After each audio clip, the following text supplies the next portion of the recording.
जय शिवराय मित्रांनो, मानसिक ताकद ही सीईओची खरी परीक्षा आहे।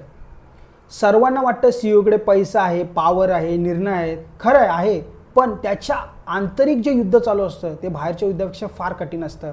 आता कंपनीची ग्रोथ होते, कंपनी प्रॉफिटेबल आहे, पण तरी सीईओला का झोप लागत नाही? त्याच्या मनामध्ये काही प्रश्न चालू असतात। जसं खूप साऱ्या क्लायंटचे एस्केलेशन झालेले आहेत, काही फायनान्शियल इश्यूज चालू आहेत, काही डिपेंडंट डेव्हलपरने रिझाइन टाकलेलं आहे आणि ह्या सर्वांमध्ये इन्व्हेस्टरची टोनसुद्धा बदललेली आहे।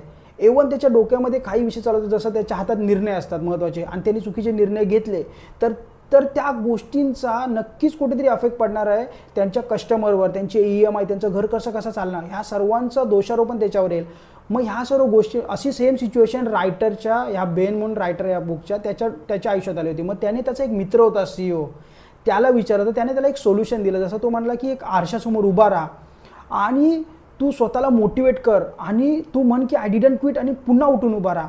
जर तुमच्या आयुष्यात सुद्धा अशी सिच्युएशन आली तर नक्कीच तुम्ही हा सोल्युशन वापरू शकता। तुम्ही मोटिवेशन कोट्स म्हणू शकता, मोटिवेशन गोष्टी स्वतःला म्हणू शकता आरशात उभे राहून आणि नक्कीच पुन्हा उठून उभे राहा। नक्कीच हा व्हिडिओ अशा व्यक्तीसोबत शेअर करा ज्याला पुन्हा नव्याने उभे राहून उठण्याची हिंमत हवी आहे।